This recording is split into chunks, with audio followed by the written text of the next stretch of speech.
AI could take over the world by 2027? Is that really possible? Just to be clear, the AI that we have today does exactly what we tell it to do. The LLMs, large language models of ChatGPT or Gemini and lots of others, Claude and etc., all do exactly what we asked it to do. It just sits there waiting. If you're not giving it a prompt, you're not giving it an image to analyze or data or anything to look at, it does nothing. It doesn't think in the background. It isn't sitting there waiting eagerly for you to type something in. It's not feeling lonely because you haven't typed anything in. It's not feeling anything. It does nothing in between you typing in and it giving a response, and then it goes back to sleep. It does nothing in between.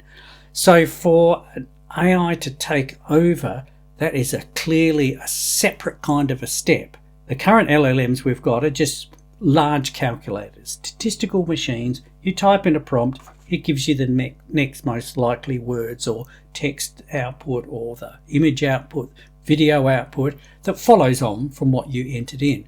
So how could it possibly take over in 2027? Someone has to give it the permissions and the controls and the access to the systems. It's got to be able to, if you want it to patrol your coasts and so it sends a torpedo out when an enemy ship comes in, you have to give it permission. You have to give it access to all your radar and electronic warfare data and things to identify ships properly and hope that that works if you want to take a human out of that loop.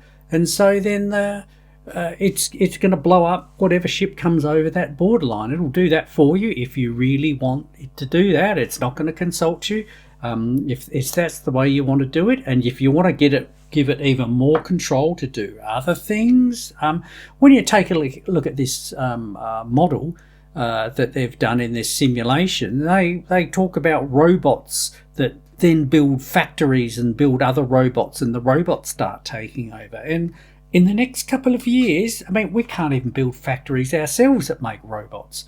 And it's not going to accelerate that quickly by any means that you can suddenly build factories that make millions and millions of robots. We know Elon's trying that and the Chinese are trying that, but we're a long, long way from getting that done yet. And someone still needs to bring all the parts to the factory to make it work. It's very, very, very unlikely that this is going to happen. And once again, the AI controlling this has to be scheming, it has to be thinking, it has to be duplicitous, it has to have the power given to it, and it has to have the cunning and the tenacity. And our software does not do that. It doesn't think, it doesn't feel, it does nothing. It just sits there with a little prompt waiting for you to type something in. It doesn't do anything more. So whilst the AIs of today can't do that, and in the near future the head of Google's DeepMind, Demis Hassabis, just recently said in an interview that he doesn't think we're going to have anything that can do anything special beyond what our current systems do within the next 5 years, could be 10 years. This is not a case like in a science fiction movie, Terminator, where Skynet just gets big and powerful and then suddenly it becomes conscious. That doesn't happen. The systems are not programmed to be able to become conscious. If you want to look at that whole side of things, consciousness is a whole different realm of thinking compared to what today's AIs are. They might be able to do IQ tests and answer individual questions, but you have to carefully hand it a question one by one. And can it give it a good answer? Yes. Okay. Does it know how to turn the tap off in the bathroom when the water gets nearly full? No, it's got no freaking idea about that. They're not thinking. They don't have feelings. They don't wonder in the background what's going on. Well, forget about feelings. They're not even like a Vulcan, with no feelings supposedly about anything. It's they just don't think. They're not designed that way. Why is that?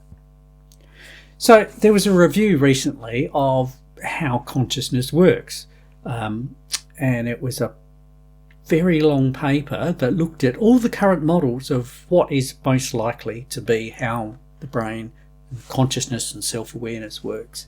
Now, In total, there was 235 different theories that were analysed as to how consciousness works. And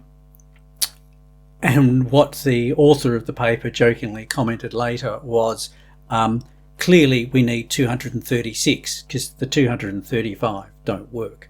They can't be proved. Some of them are just philosophical hand-waving. Some are done by neuroscientists that talk about neurons and synapses and dopamine and those sorts of things. Nobody has a working theory of consciousness. It's been going for decades, even longer than that, back to Descartes and people like that. But in recent times, in the last few decades, there have been a lot of theories put forward. None have actually reached a level where they would say, yep, this one's probably it, this is how things work. Now, if you think it to another field like physics, we've got Einstein's special theory of relativity. There's one theory of relativity. Why is that? Because it works. We don't have 10, we don't have 50 theories of relativity. Newton's theory for gravity and planets in orbits and things. There's one theory. There's not even 10, not even 50, let alone hundreds. So what does this tell you about consciousness? It tells you that lots of very smart people say, I've got a brain, I think, therefore I know about this. They come up with a theory. Doesn't work. Other people look at it, and even some of them that look quite good. There's probably a half a dozen major contenders at the moment that people think, oh, these are the front runners, this is going to be good. There's no way to actually implement that in software. No one's done it. I mean, if you could, they would have. And some of these are decades old. There's a lot of work happening recently. It was not a very popular topic to be working on for back in the late 90s, early 2000s, but there's a lot of people working on it now, especially with all the AI stuff coming up. People talk about, oh, it's conscious and things like that. No. You can ask a large language model to pretend to be conscious. They're not conscious. They don't pretend, and after a while you'll work out that, no, it's just pretending. It's not really. And of course, it doesn't do anything if you don't ask it anything. But even if your cat is sitting there not doing any interacting with you, it's conscious. It's looking at the birds out the window, or it's asleep and it's moving its eyes and things as it's sleeping, or your dog, and humans, of course, they can just sit there and they do nothing for hours, but they're thinking. Well, we suppose they're thinking inside. So the only humans that aren't are babies. Babies aren't conscious. It's quite clear in the science that babies are not really conscious. They've got lots of innate behaviours and things, but that's another whole topic we can talk about another time. But later on, after 6 months and certainly a few years, definitely conscious. You can have a conversation with them. So clearly there's something distinctly different there about consciousness. So, and the AIs that they talk about in this paper, the research group that looked into it and say they'll take over, they're not conscious. They didn't even consider them being conscious. They didn't stop to think, hold on, an AI couldn't do this unless it was conscious, unless it wanted to take over and hide things from the humans, which is what they talk about. I'll put a link below into a really good video that analyses that scenario that was put forward for the AI 2027, and it's a good description of what goes on there.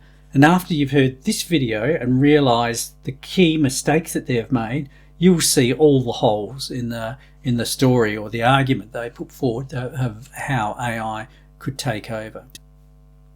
So whilst you can rest assured now that AI is not going to take over in the near future by any means, you might get some foolish countries that might give them control of some of their military systems, and you'll hear stories about how that goes haywire, or it might be fine on a very, very limited basis, but it's not going to take over the planet. It can't take over the planet. It doesn't want to take over the planet.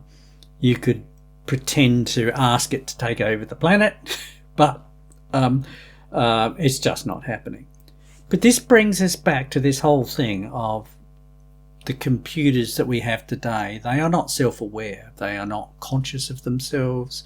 They don't have any concept of what they are or who they are. They have no feelings. But this is a topic that's definitely interested me for a couple of decades.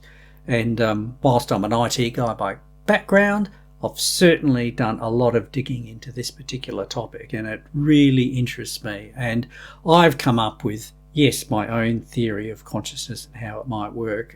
It's called tidal emergence. And I'm going to run through a bunch of videos on this channel that talks about that.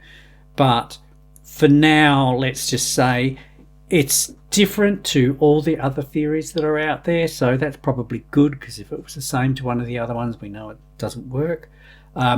And a key difference here is, because I'm an IT guy by background, I've written a simulation that runs my model. And it's produced some really interesting results. If you'd like to hear more, subscribe to the channel, like this video, and I'd love to see your comments below as to what you think. Thank you.